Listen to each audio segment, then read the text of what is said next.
आपने heart mafia के नाम से किताब लिखी है।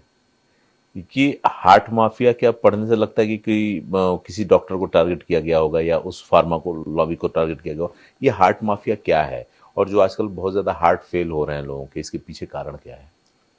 देखिए, यहाँ वो कार्डियोलॉजी की दुनिया की बात, अंदर की बात, एंजियोप्लास्टी, एंजियोग्राफी, बाईपास सर्जरी, जो कि बहुत कॉमन हो गया है, जबकि इसमें जो एविडेंसेस यही कहते हैं कि इससे ये कराने से ना कराना बेटर है। अच्छा। सेम कंडीशन पे ओके। मान लो दो पेशेंट है, दोनों को एक ही तरह के सिम्टम है, एक ही तरह के ब्लॉकेज है, एक ने करा लिया, दूसरे ने बोला मैं नहीं कराऊंगा या पैसे नहीं है, तो जिसने कराया उसकी लाइफ एक्सपेक्टेंसी भी कम हो गई, क्वालिटी ऑफ लाइफ भी घट गई। हम्म। तो इस तरह के एविडेंसेस है। मेरी किताब है fish tank model for heart care, उसमें एविडेंसेस डाले हैं। हम्म। तो ये बात मुझे पता है, मैंने कार्डियोलॉजी नहीं की, हम्म। मैंने तो डॉक्टरेट की है।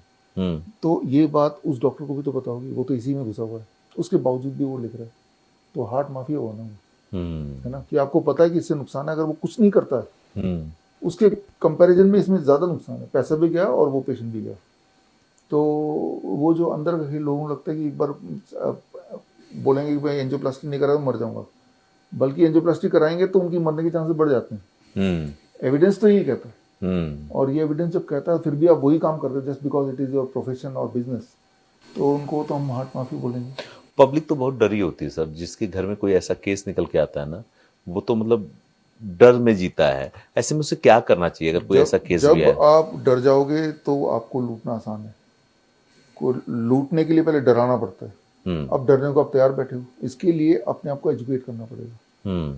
अपने जैसे मैंने जो कुछ बताया, जो सुन रहे हैं, तो जो मैंने बताया किताब भी बता दी, आप क्रॉस वेरीफाई कीजिए, एजुकेट योरसेल्फ, है ना। डर से जीत कैसे सकते हैं? नॉलेज से की पावर से जीत सकते हैं। तो नॉलेज तो पेशेंट को या पर्सन को लेना ही पड़ेगा, है ना, क्योंकि आज की तारीख में अगर वो सोचे कि मेरी हेल्थ का ध्यान वो हॉस्पिटल रखेगा, वो नहीं रखने वाला, वो तो अपने बेनिफिट का ध्यान रखेगा। तो मान के चलो कि भाई वी हैव टू बिकम, जैसे मान लो आप ऐसी जगह पे रहते हैं जहाँ पे गब्बर सिंह का प्रकोप है, तो अपने पास बंदूक तो रखना ही पड़ेगा ना। बात तो सही है ना, तो अपने पास नॉलेज इज बंदूक, नॉलेज नहीं होगा तो पिटने को तैयार रहो। लेकिन डर तो, वो तो पेशेंट डरता है ना कि डॉक्टर से क्रॉस क्वेश्चन करेंगे तो हमारे मरीज को ऐसा वैसा कर देगा या इलाज नहीं करेगा। देखिए, डॉक्टर ने ऐसा माहौल बना रखा है, क्रॉस क्वेश्चन कोई ना करेगा, क्रॉस क्वेश्चन करने से फंस जाएगा। हाँ, क्रॉस क्वेश्चन कोई नहीं कर पाता है पहला ना। क्रॉस क्वेश्चन यही कर दे कि एंजियोप्लास्टी नहीं कराने से ज्यादा मैं लंबा जीऊंगा या कराने ज्यादा जीऊंगा, इसका मुझे एविडेंस दे दो। इतना ही पूछ ले तो कहेगा फिर जहाँ इलाज कराना है कराओ, यहाँ क्यों आए हो? हाँ, नहीं यहाँ क्यों आए, पैसे तो फिर भी दूंगा, आप एविडेंस तो दे दो। नहीं देंगे, है ही नहीं, एविडेंस देंगे कहाँ से? Evidence is not there. जैसे कीमोथेरेपी है, कीमोथेरेपी कराने से इन कंपैरिजन टू नहीं कराने से, जो नहीं कराएगा उसकी ज़िंदगी लंबी, उसके क्वालिटी ऑफ लाइफ ज़्यादा अच्छा इन कंपैरिजन टू कराना। तो कोई कराते क्यों है, कोई करने क्यों बोलता है? लेकिन ये बात ना तो पब्लिक को पता है, और सबसे इम्पोर्टेंट बात, जैसे अभी पता चल भी गई और वो हिचकेंगे बोलने से, है ना। तो ये जो हिचक है ये कैसे ठीक होगा जब आपके पास नॉलेज की पावर होगी।